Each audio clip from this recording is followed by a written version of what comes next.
Okay, well, we're going to go ahead and get started with our talk this afternoon. My name is Sarah Beth Wilson, and I'm Director of Exhibitions and Curatorial Projects at Art League Houston.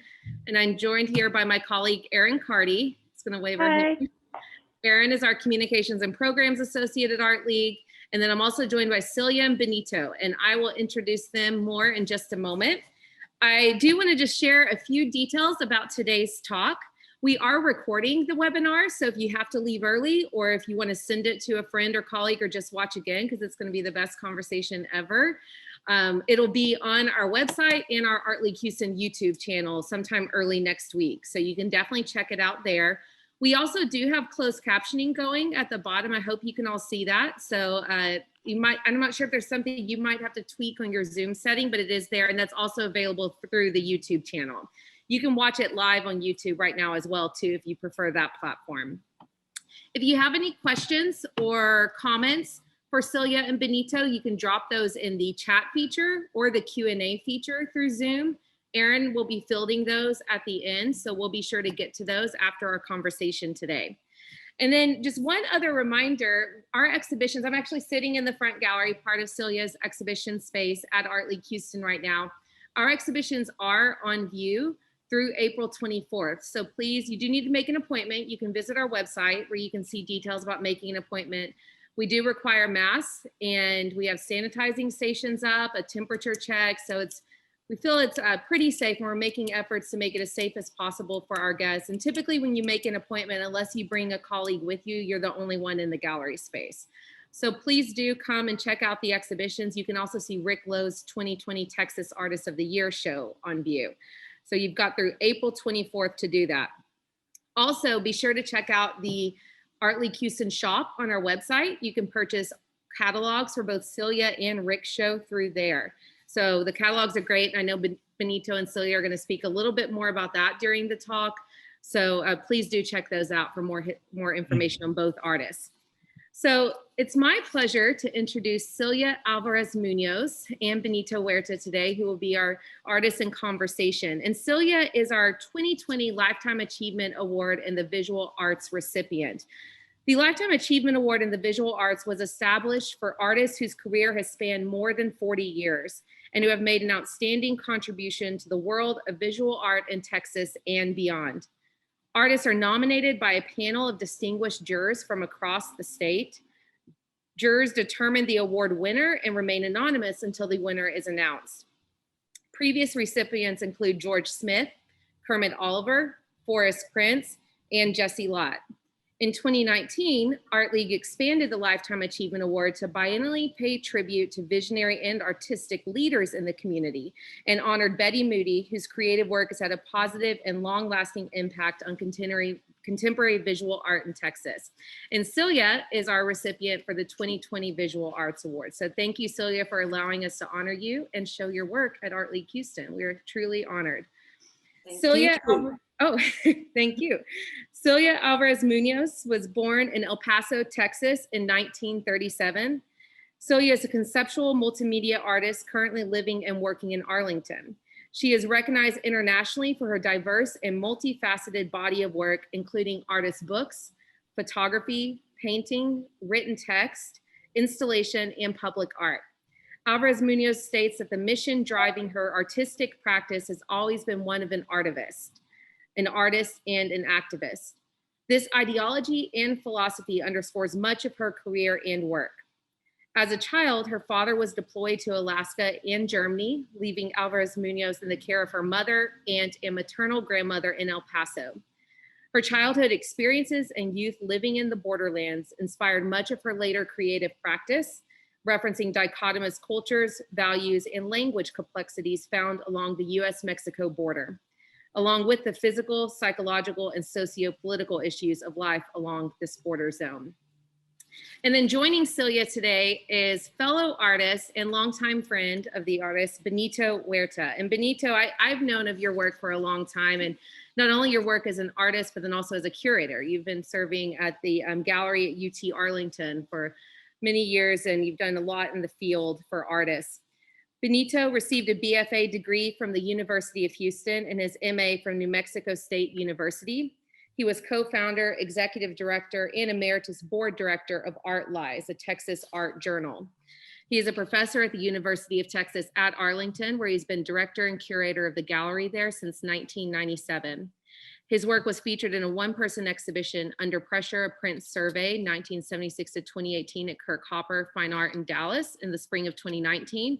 And he's also shown at the Houston Museum of African American Culture, the Wichita Falls Museum of Art, the Amon Carter Museum of American Art, the Gosell Gallery, Shaw Center for the Arts, and at the National Museum of Mexican Art in Chicago.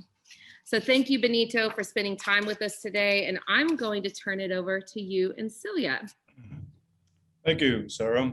I just want to welcome everyone to a conversation with Celia Álvarez Muñoz. As mentioned, she received the Art Leagues of Houston 2020 Lifetime Achievement Award. So good afternoon, Celia. Hi, how are you? Good, how are you? Pretty good. I'm looking forward to this afternoon's conversation. I do want to start off to say congratulations on the award. It's an honor well deserved.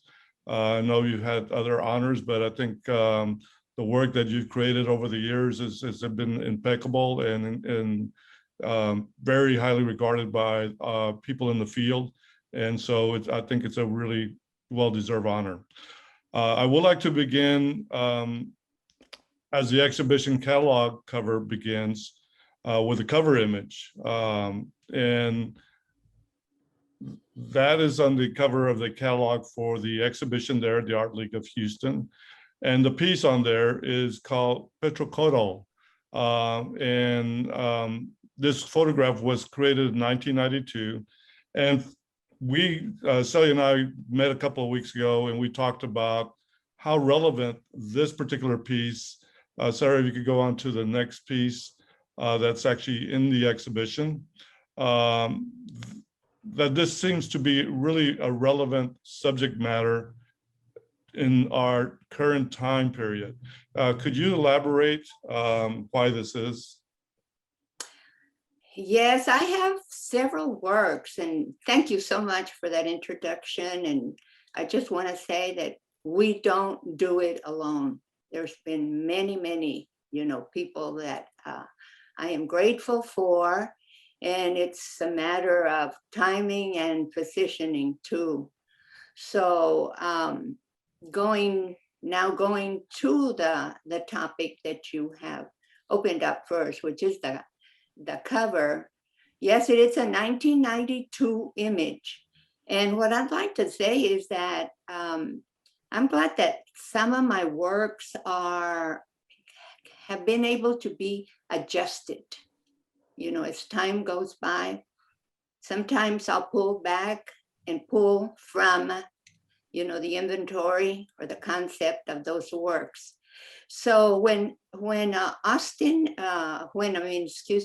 Art League Houston informed me in December, and by March, Corona was already, making inroads, the epidemic. And so there was an issue of a mask mandate. And I immediately reached for that. I'll grab an idea, a concept, and then see if I can, develop something from that.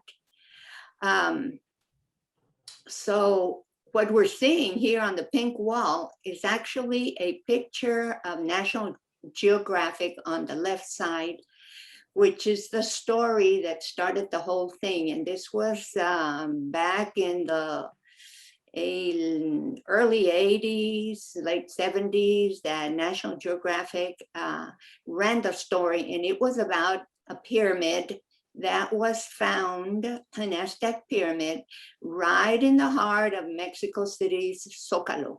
So that interested me. I'm always, you're always canvassing for ideas.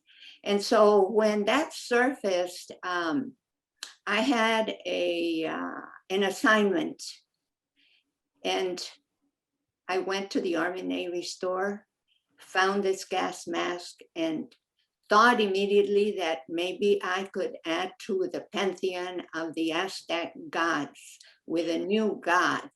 and attribute it to the petroleum industry, who is our greatest pollutant. And this God was to predict the end of times. So I gave him the name Quetzalcoatl. I just embellished the mask with bright feathers and beading, and I was doing sebachromes then. And so seba, which is a chemistry process, is very sympathetic to the warm palette. And so, you know, I utilized that. Sarah did a great job by painting the wall, hot paint too, to match the back of the photograph. That's it. Sarah, you could go to the next image. You can, for some of you, I know this is maybe difficult to see. As you open up the catalog cover, you see on the left an end paper, which is really dark. It's like almost like black with a little bit of gray, and with her name across on the next page. But the graphic on the left is of a particular interest because, in a sense, one of the things that in talking with Celia a few weeks ago about Quetzalcoatl was the idea of the mask.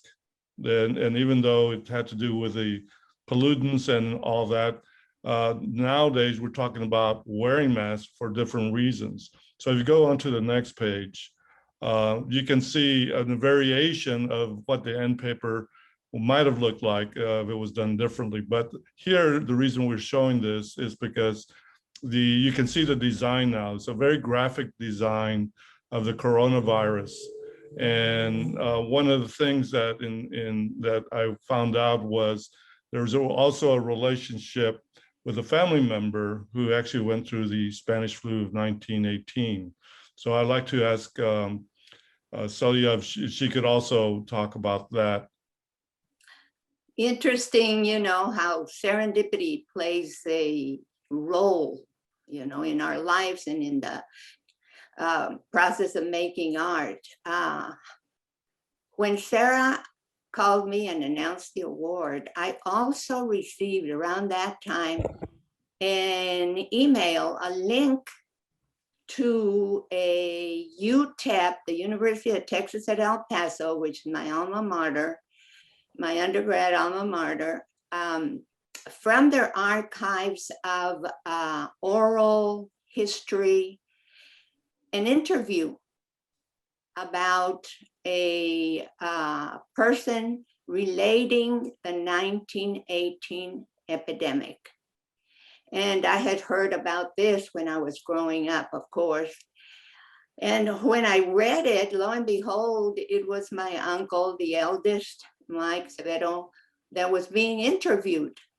So, you know, funny how things, you know, come and lay in your lap sometimes. So more the reason to use that idea, that concept, and merge it, you know, with the award, the timing of the award, and emphasize the mask mandate. So we put that the end papers. I think that the reason for the different coloration was the ink sympathy to the paper, and what worked out was the black, silver on black, and I think it puts a darker mood to it. I really like the end result.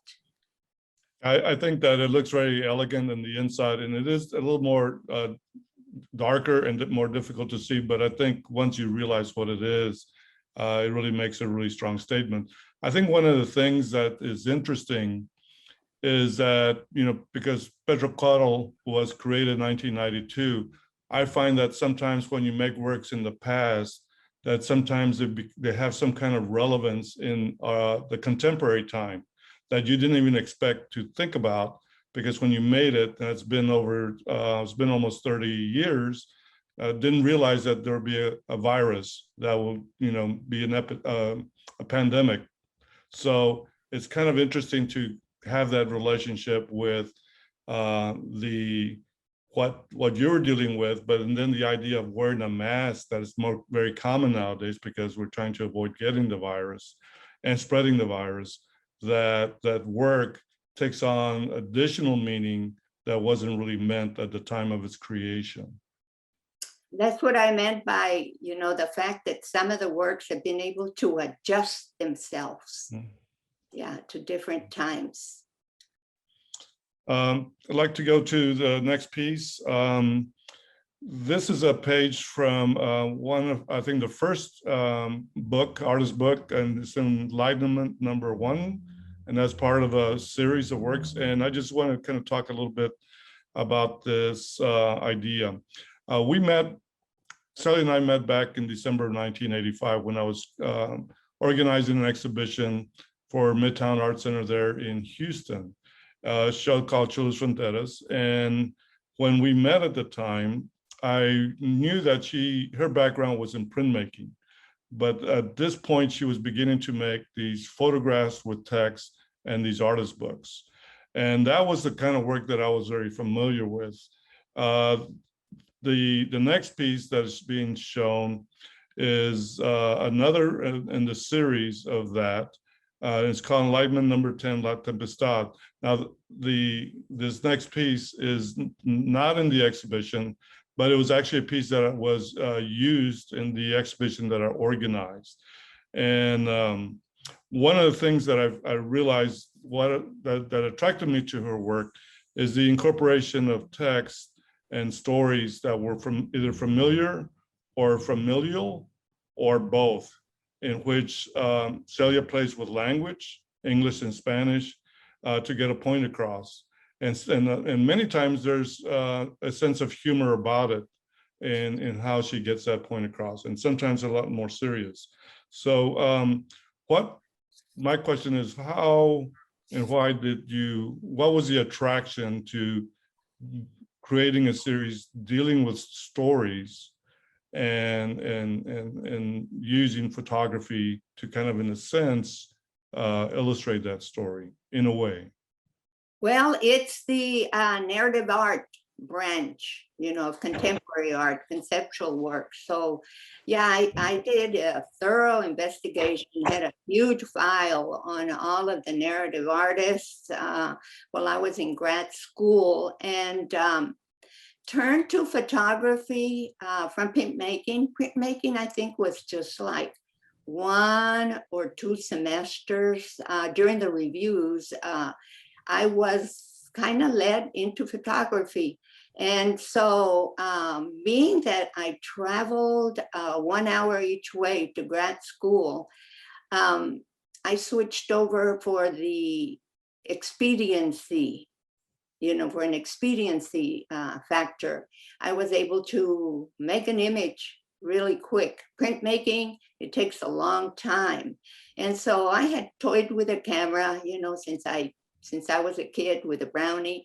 And then I have a cousin that brought back a nice Petrie landscape camera from the East. I think he was serving in like the Vietnam War, and a really nice little camera. So I used that for some of the works, and then I started building on the inventory of the different cameras.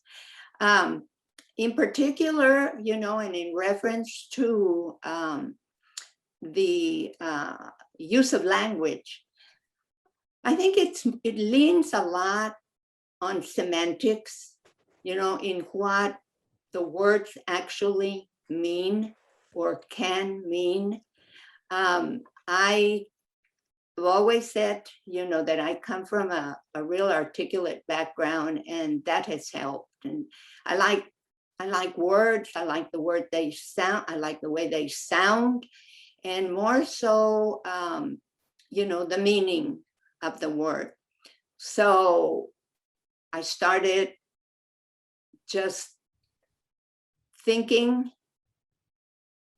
and applying that thinking into the language, because when you speak, especially because I'm bilingual, when you speak 2 languages, you think in 2 languages. So that combination kind of creates a third language, and then you couple it with the imagery, and that complicates it a little bit more. And that's strings I like to pull. Now, as far as the form, La Tempestad is the first one that I move away from a box form to a wall piece. It's a nice large, like a 54-incher, and I was very happy that you selected that for Chulas Fronteras. Yeah, it's a beautiful piece. One of the things that it strikes me, because one of the things, part of the attraction too, was that growing up, I remember my mother talking about stories and about family, and they were a bit unusual because some of the subject or content of the stories were a little bit unusual. I remember a few years later, actually many years later, John Sayles did a movie called Lone Star. I don't know if you're familiar with it. Matthew McConaughey's in it, Chris Christopherson, and there was a story within that in which there's a couple that have a relationship, and it turns out that they didn't realize it until after they got involved that they were brother and sister. And then it was one of the things that I remember, a story that my mother told me, and or telling several of us when we were younger, something similar that happened to a family member in South Texas. So I think there was this kind of like, reading the stories you have, bringing up in your work, were in a sense kind of triggered those kinds of memories for me. And then the wordplay, and there's a lot of wordplay in your work as well that makes it a little bit fun in some cases. They come from real stories. I might edit, twist them a little bit and accommodate them, to whatever it wants to become. This one is about, La Tempestad is the tempest, it's about confronting stress, confronting, a test. And this one is about, I couple 2 images, one of the squirrel with a curtain behind, and then the other one with a squirrel, and she's draped. And it was about how the family encountered or faced, trying moments. This was when she sensed a storm approaching, grandmother would cover all the mirrors, and then pray to La Magnifica. That was grandmother. Grandfather, after a family quarrel, he would, check himself in the mirror, get a handkerchief and stuff it in his back pocket, and another one, rosary in his front pocket before going to the nearest cantina. I don't know if that really happened, but it made a good story. The visuals are great. Yes, I went to an antique store, shot the pictures, and then designed the framing. There's the mirror in the middle. Now, in the mirror, there's kind of a ghost-like image, and I imagined that to be you in that reflection. Yes, it is. It's just one of the next. Yeah, when it was documented, I was present when I took the picture to be photographed, and this was in Vernon's studio. And his wife, Vernon Fisher, who was my major professor, his wife had the nice big camera, and she documented work too. So, I took it there, and maybe I was in view. It wasn't intentional, but that's the way it came out. I think Julie's hand is kind of, in the warm colors, is also showing there. Okay. For those of you in our audience, she's referring to Julie Bozzi, Vernon's wife, and who's also an artist in her own right.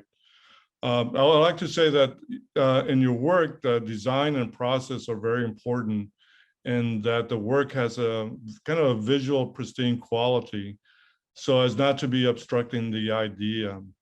Was this part of your modus operandi back when you were starting this series of work? Yeah, and I try not to distract from the idea. I try to add, a logic to the form as well. So yeah, it runs through the work. I'm pretty neat, and I like craft. I like fine craft, and so I impose that on my trajectory on the production. If we could go to the next image. The arc in your work over time grew from those more traditional types of work to wall and room installations, and then eventually into the arena of public art. Many artists would have kept working with the photography and text, particularly since it was getting quite a bit of attention, and it actually landed you in the 1991 Whitney Biennial. What was the impetus for this continued growth, evolution of pushing the envelope in your work? Because it seems that it is still evident in your work, and we'll talk about some of that work in a few minutes. And how does the introduction of technology at this point affect the trajectory of your work? And before you answer, I do want to say that on the image on the left is another artist book. As you can see, the presentation is a little different than the previous one of La Tempestad. And this is actually a photo of the installation at the Art League. And Sarah is actually next to the El Limite, which is the wall installation that you're viewing. So if you can talk a little bit about that kind of that ambition that you have in growing your work. Well, actually, by 1991, when the Whitney called, I had several rounds under my belt and a few feathers on my cap already. And it wasn't from the artist books. I had already done, I think, 14 airbrush canvases for the Tyler Museum of Art, a one-person show, unit installations too, not the full room. The Tyler was, Ron Gleason gave me my first break for a museum exhibition. And having used photography, I always had envisioned that the visuals that I painted for that exhibition, which I'm going to show like a page from the book, if I can. This is on page 41. There's several that cover the postales, which is that installation. It's airbrush, acrylic airbrush on canvas, and the paintings are 6x9 footers. And it is actually an installation about a neighborhood, a political issue romanticized to look like postcards. You know how you find those antique postcards and the coloration is a little hazy. Number one, I did not have the funds to materialize that project in photography. So having been in advertising, I had long admired airbrush renderings. I grew up in the 50s, 60s, were still, they were still used. And I did my hitch as a fashion illustrator. So the airbrush were tools that I was familiar with and that I responded to. So instead of photographs, those became large paintings. It's a combination of portraits and scrolls. There's a story of assimilation told, and it responded to a political issue, the Chamizal Treaty in El Paso, that was settled during the Kennedy years, a 100-year-old dispute that displaced a big demographic shift in El Paso, and I watched it every time I would go back home, and I began to record them. So those photographs became the paintings, and then the street signs dealt with the language, with the assimilation, how Spanish speakers pronounce or mispronounce English, and vice versa.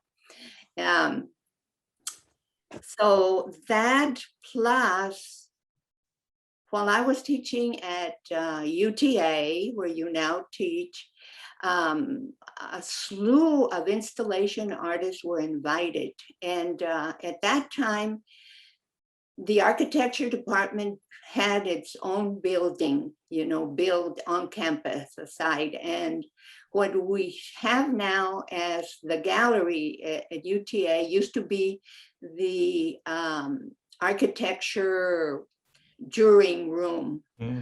Okay, and so when they converted the rooms, the administration in the art department was transitioning, and they were addressing more current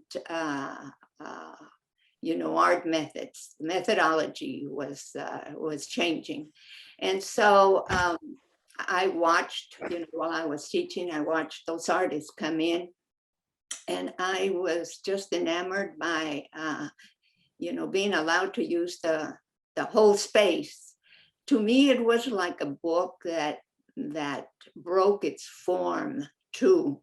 So I did an installation and used my classes, the Introduction to the Visual Arts classes, as a training ground, and put them through an artist process. And I did a big installation with like hundreds of slide projections and a video, a sound piece called Rompiendo la Liga, or Breaking the Binding, which I was really doing in a more ephemeral form. The slides, are just flashes of light. The figuration and the lettering were wall paintings, and the lettering was done all across the galleries.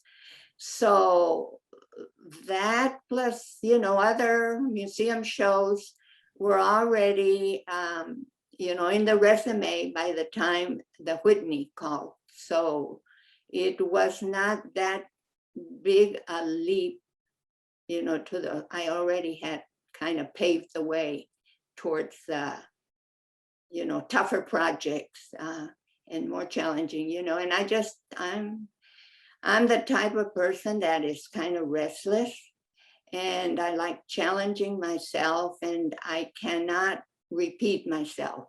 I could have done book works, forever, change the form, but I don't like to repeat myself. I like the challenge and present it. Plus, there's new tools to experiment with. It was like I told you, it was number 2, the print press, and then the Xerox, the color Xerox machine came into place too. Now that, the inks were different, and there was more possibilities. I fooled with that too. And then I went to the camera, and then the camera, once the digital process came into play, we have this big shift to scale, like you see here in Enlightenment. Yeah, and though that process wasn't available local, those murals were printed in Australia. We had to do our research, and then, they shipped them. And this was for an opening border show, a kickoff project at the San Diego Museum of Art.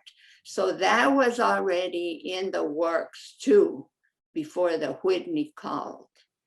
I was stepping into the public art already. Once, you do residencies and you can handle the space, then you're probably on the lookout list so for the public art.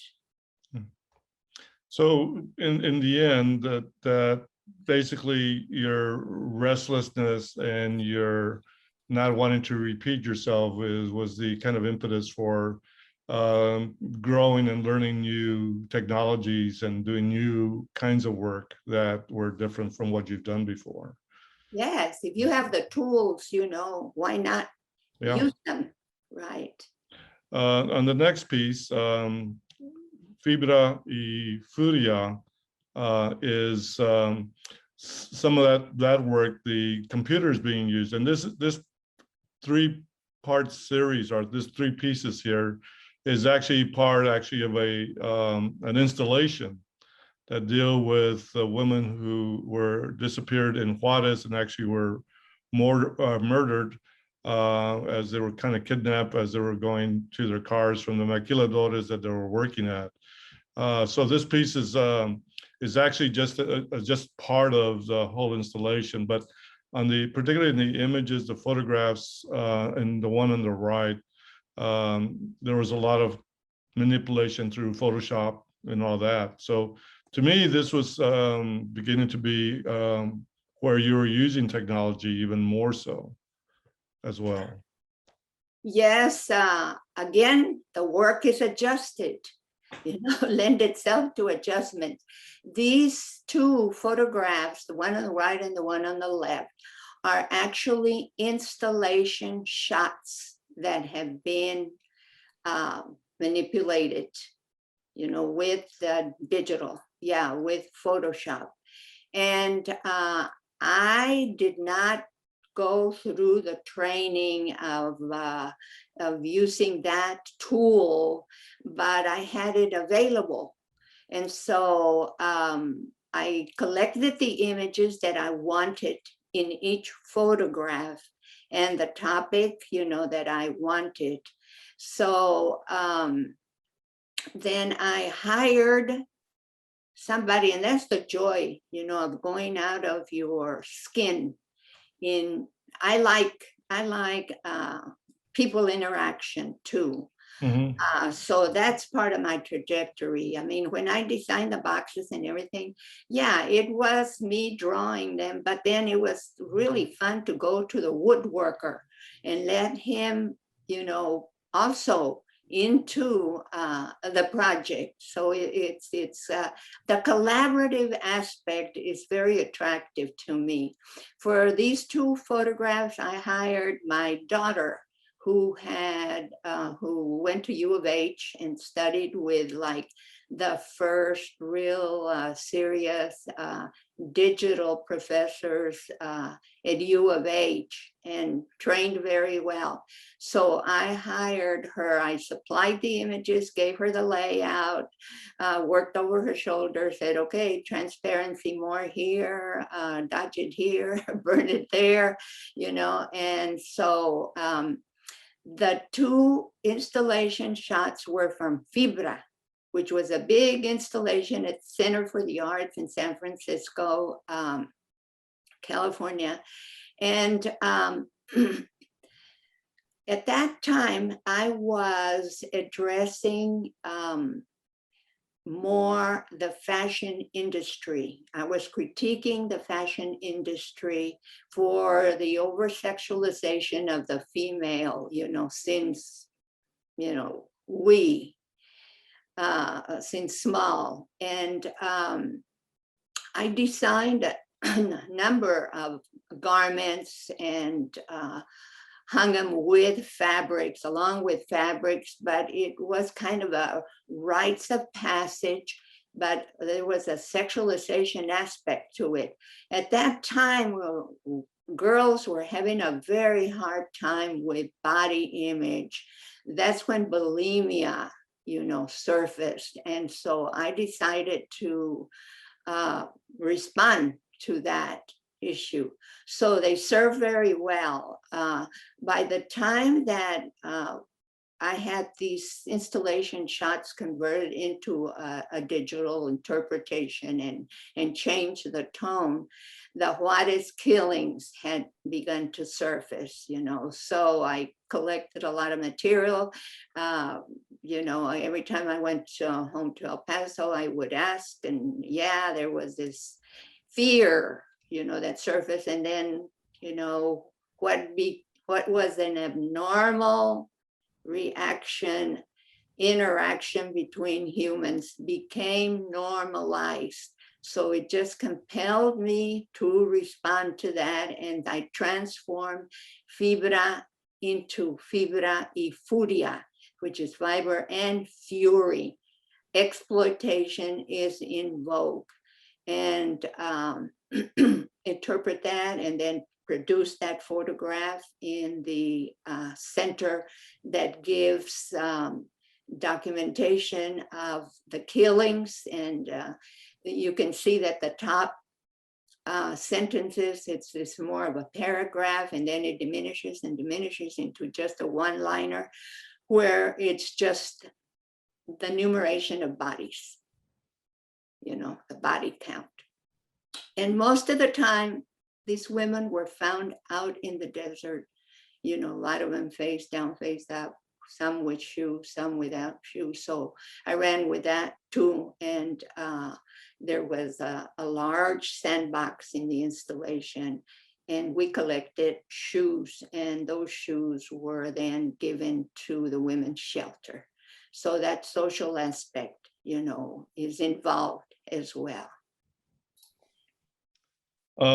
Speaking of that social aspect, your work then took another leap into public art.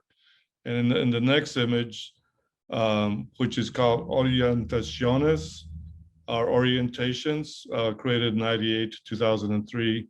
This is one of your public art works that's cited at the Latino Cultural Center in Dallas. And actually, Sarah, if you could go to the next one so people can actually see the size of it. You can see photo of Celia sitting on the floor looking up. And so this is a really large, in a sense, mural, but it's also has a coloration that changes. And then if you go to the next image, you see that the color changes. And then there's other images that are not here that changes some more through time. But could you talk a little bit about this piece? I know that we're probably needing to speed up a little bit. Because there's another one that I'd like to talk about, a public art piece after this one. Okay, yeah, real quickly, this is in Dallas. And again, the collaboration, you know, process is something I respond to when I presented 3 images. One was permanence, poetry, and passion. One was in red, one was in yellow, and the other one in blue. The 3 primary colors, the 3 colors that you use in photography too. So, you know, it's linked to that technology. When I presented those 3 images, the architects came back and said, well, you know, could you make it into a round image? And then we can put a cap, you know, a ceiling to it too. And so I said, sure, you know, make me the model and I will produce the photograph that will fit there. And that's Orientaciones. It has a digital lighting, kinetic lights that change. And the timing is important because you go through that room. This is like a transitional space, and you go through that room, and as you walk through it, you might not look up because the image is over there. So I had it timed so that it would change, so people would, you know, would be forced to look up as they pass through that. You know, it's like the books. I study how maybe they will be handled, what what will be opened first, how, our body responds to an object, and this is responding to a space. Thank you. The next piece is actually even a larger public artwork, and this is in San Antonio. Here you kind of see a study for it, and then in the next image you can see the actual work. And so, Sarah, can you change it to yes? So this is kind of a bird's eye view, obviously, of the piece, and then there's a close-up on the next image. And this is called El Rio Habla, the river speaks, and it was done in 2011. So this was a large public space, and so the dynamics are going from even the Latino Cultural Center piece to this more public space in which as people can walk through and around. Was, I assume, a little bit more challenging because there's more to do. Unfortunately, we don't have other images because there's a lot of detail throughout the space that the viewer is not seeing. So I hope you take a trip to San Antonio and actually see this piece. So, but can you talk a little bit about this? Yeah, it's a park that has 6 landings. It has a water feature, and then it has a chapter. It's the river telling its story. This is the 3rd landing, and it's in front. That gate fronts the cathedral entrance too, that is beyond, that you can see. And here you see that it was that saying, I was tamed, Rio Amansado, to yield, to feed, to foster. Me nombraron San Antonio, who finds the lost. Saint Anthony is supposed to be a patron saint that helps you find, if you lose something. So the architects designed the landings, and I came in with a story. Once it was a collaboration too. Yeah, once they saw the story, then it was side by side. Then they designed, the landings. So there's chapters in park form, Yeah, addressing different epochs of the river, prehistory to the future. So I'd like to go to the next piece that's actually at the Art League. It's called Please Don't Paint My Brown Eyes Blue. And this image was actually coming from a lithograph you did in 1994.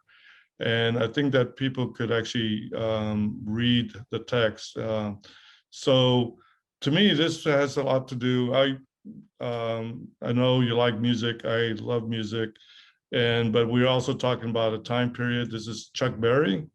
And it was dealing with the early years of rock and roll. It was also dealing with race because a lot of the Black musicians were not being treated the same as white musicians were during that time period, even though you were also having Elvis Presley kind of coming up. And I think the title of the piece, Please Don't Paint My Brown Eyes Blue, and then the song Sweet Little 16, to me it has a lot to do with race, music, sex, and rock and roll. So, and as you can see, some people might look at this image on their screen and they think, oh, this is out of focus. Can you explain to people what's going on? Actually, it was an installation first. Oh. And I was invited to Brown University to produce a large show, but I wanted to make something that referred to Brown University.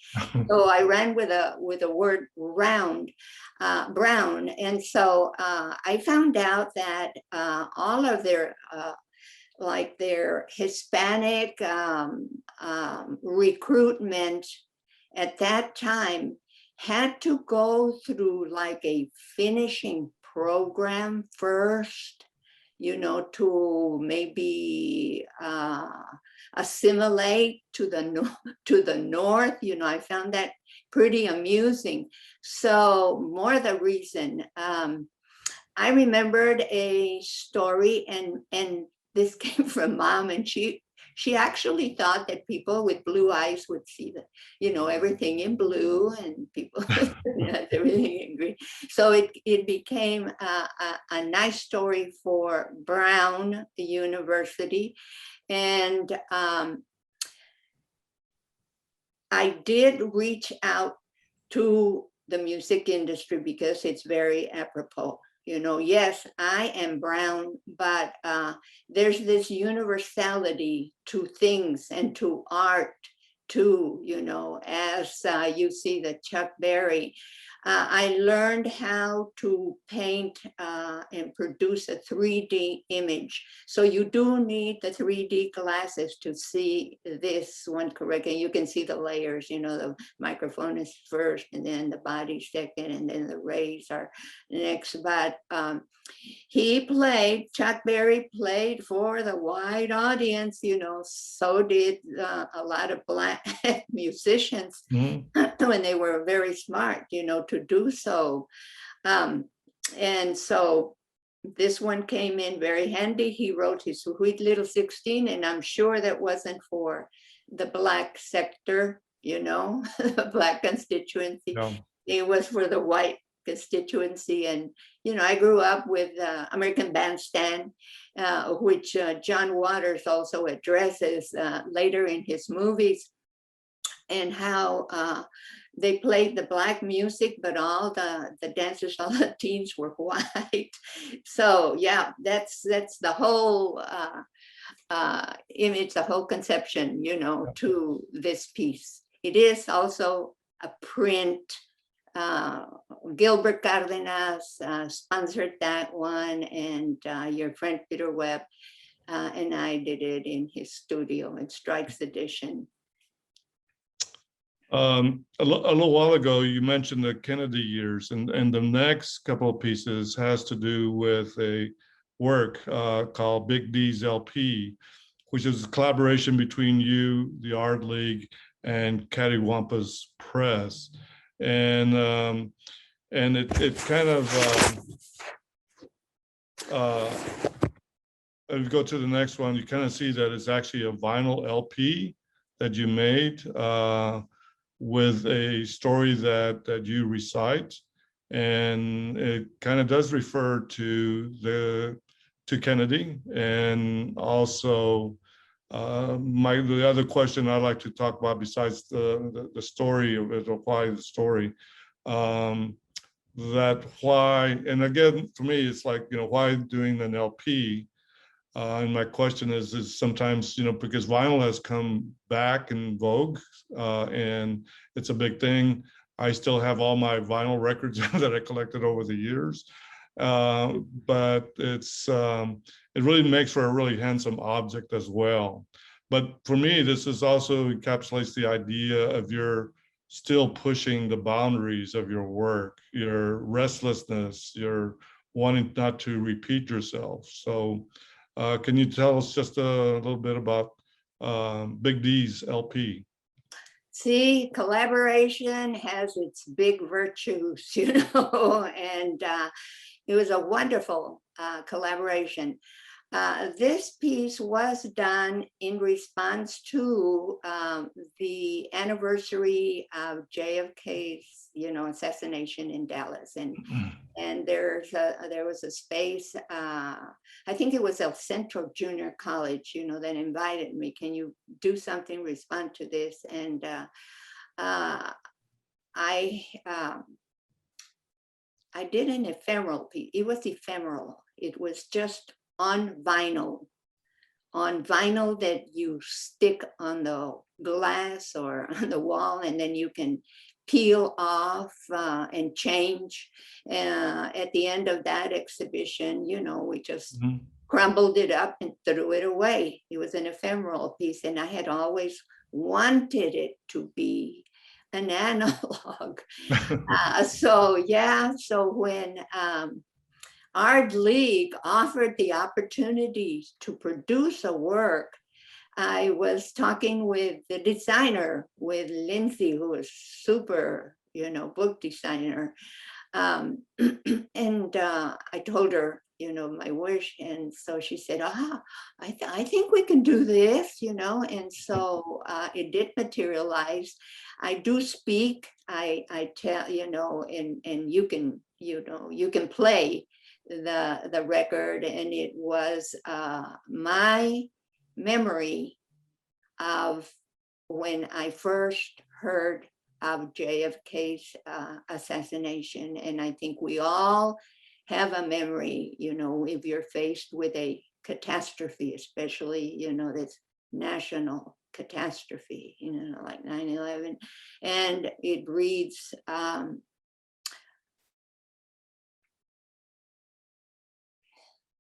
me see if I can read upside down.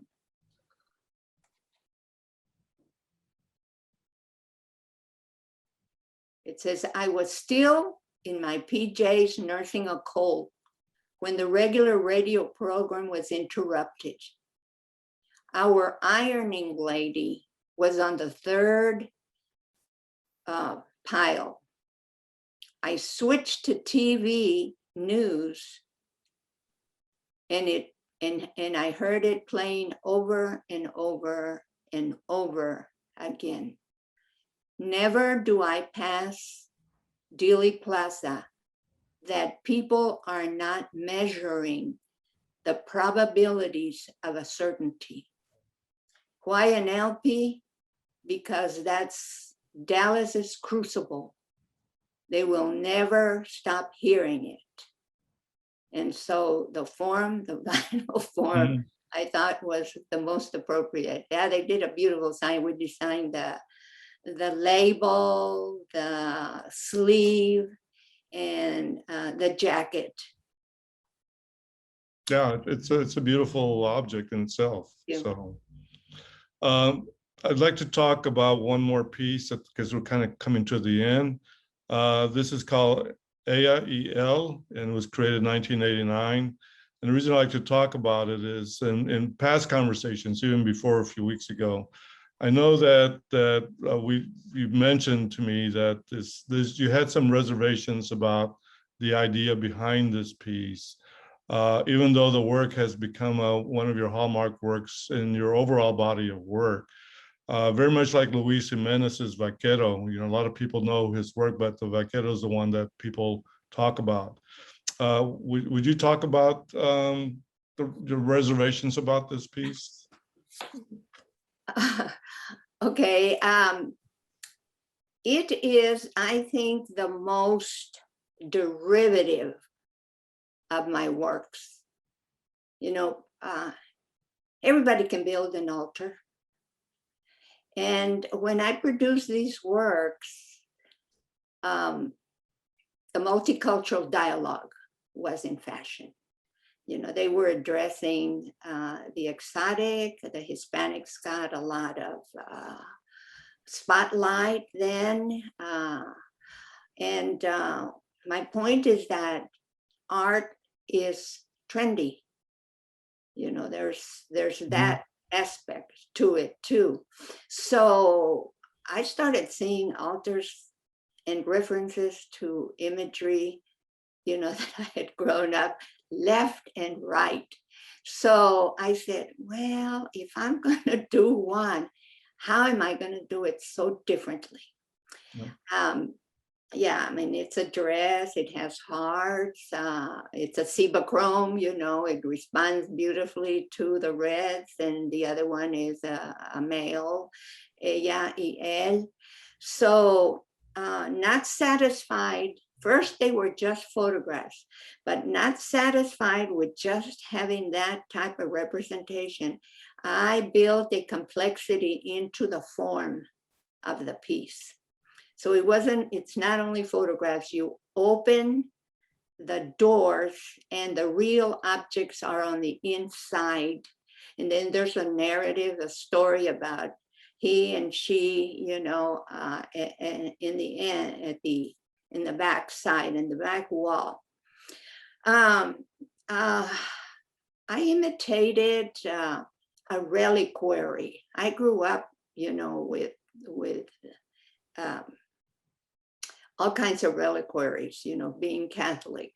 And so it's fascinating to hold that little piece of art, because some are really small, and to have a real photo, some of them have a real photograph, you know, of maybe Jesus or the saints or the Virgin Mary or something, but it is on embellished with maybe rickrack, and it's a very desirable little object, you know, that you can hold and admire.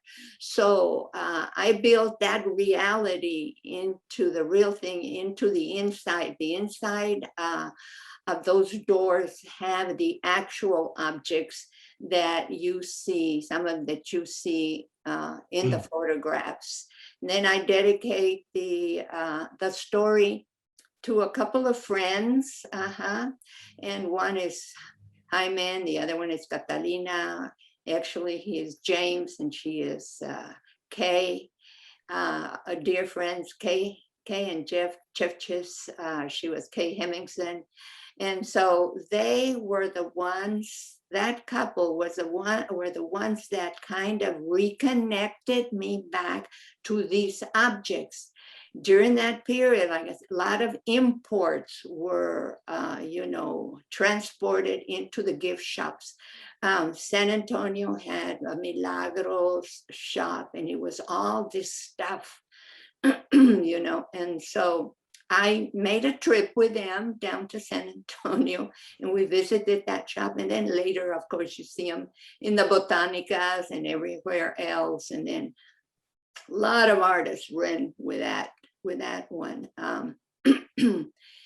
In spite of the big installations that I was doing at that time, of when the Whitney called, they leaned on these smaller objects, you know, and so that's what I presented for the Whitney. There was a lot of wall painting, though, too, that complicated the installation, not complicated, but enhanced it, and yeah, made it a little more complex.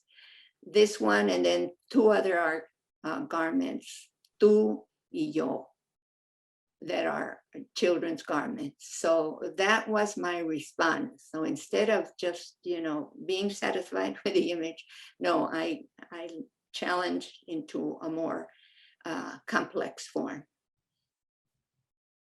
Well, I think that's it for my questions. I assume that there are probably some questions from the audience. Erin? Yes, Roberto Tejada asks, he says, thank you, Celia and Benito, for the really engaging conversation, the overview and close-up of Celia's practice. It's striking to think about Celia's work, La Tempestad, and the importance of Las Fronteras, an exhibition of contemporary Hispanic art in 1985, as part of Houston's place in the ongoing exhibition narrative for Latinx artists. I wonder whether you could recall impressions that the exhibition and the kinds of conversations you wanted to activate as curator, Benito, and the artists and work you felt most aligned with Celia. What was your respective experience of the Houston art world at the time? Well, that show was actually ended up getting a lot of attention. And there was actually an article, a two-part article in Art in America that was covering art in Texas at that time, or shortly after that exhibit went up in May of 1986. And there was a whole section dealing with Chulas Fronteras, and then there was a page of just about most of the artists who were in the show. You know, the images of their work were in there. But one of the things that I was in traveling the state and doing all these studio visits was that that I've kind of Celia alluded to in A and L, is that sometimes there's images that people think when you talk about a Hispanic artist that there's this Hispanic look in a sense.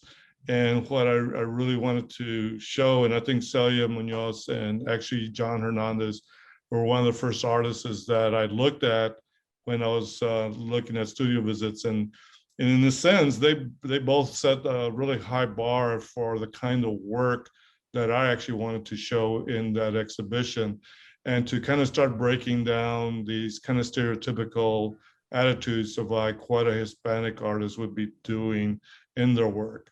So it was, for me, I think that was what, you know, when people started seeing the show, I think it was a surprise because the work was very sophisticated, thoughtful, conceptual, well-crafted, and went beyond just the perimeters of being a Hispanic or Latino artist. So I think that, to me, that was important to kind of step up the dialogue of what Hispanic artists in Texas were doing at the time, and to say, let's look beyond just the confines of being Hispanic, and say, because these artists are working with, as Stephen Celia mentioned, the universality of language, the universality of images that cross these conceptual borders, that, so trying to break down those barriers in a sense.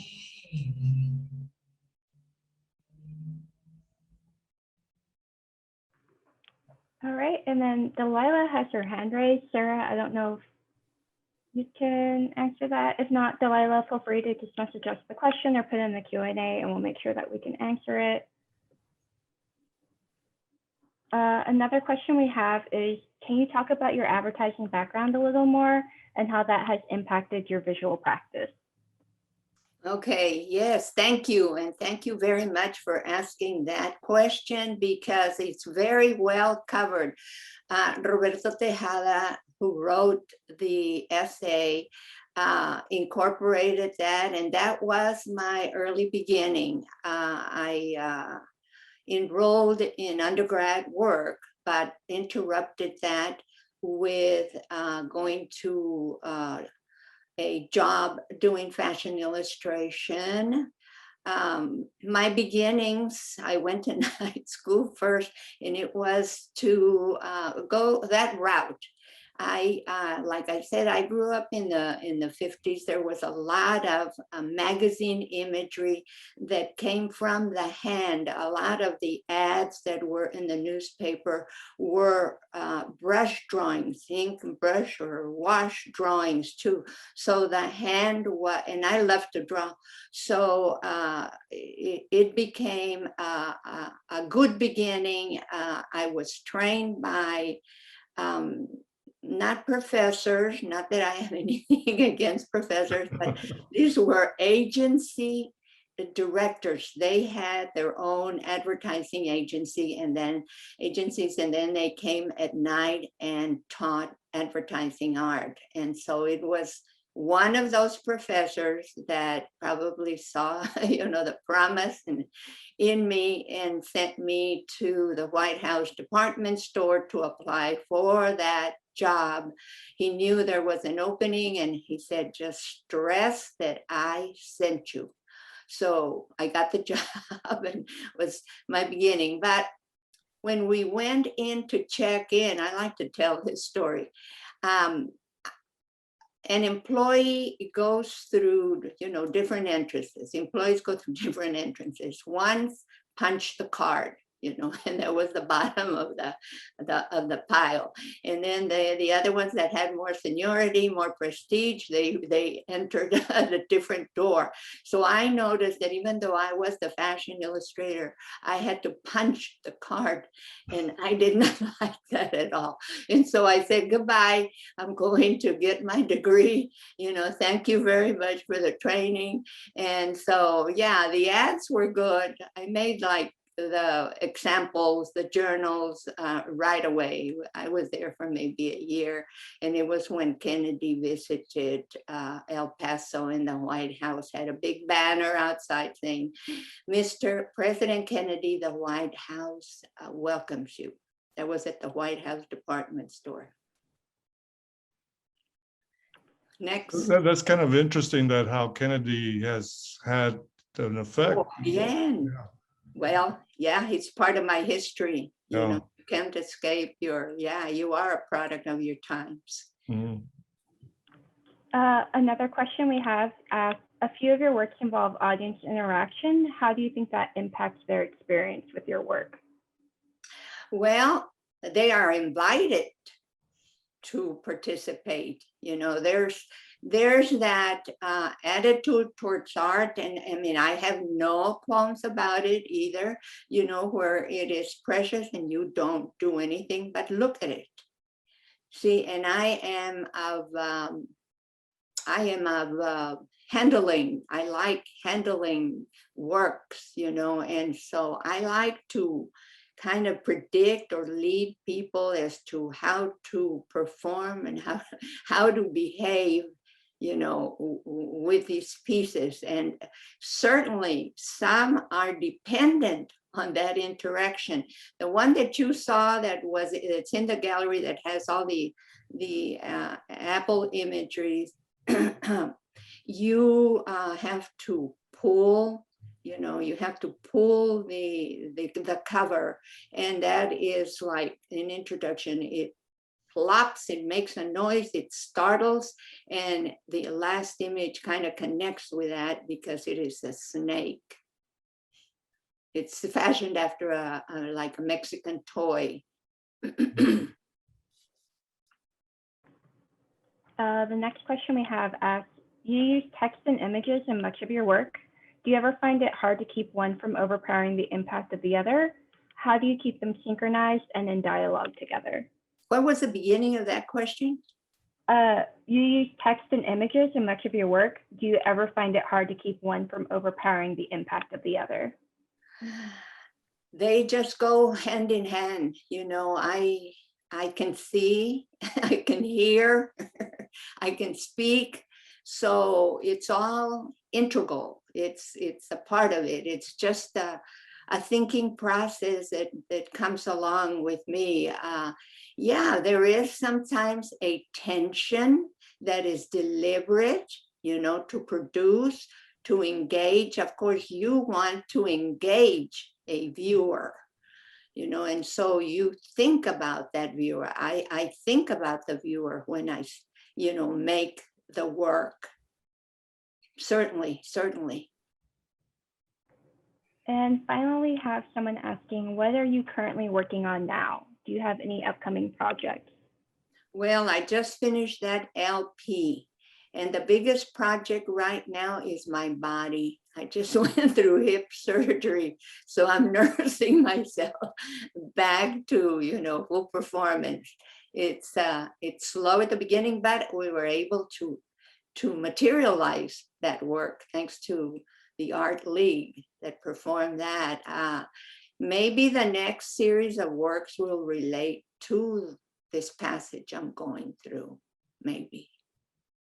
And we actually have a question from Arely Morales, who asks, what advice would you give to other artists? What? I'm sorry. What advice would you give to other artists? Challenge yourself. That would be it. You know, start from what you know, but push it. Challenge yourself. And don't do, you know, well, work just for the sake of imitating. Going back to that LNA, I call those I call that my token piece.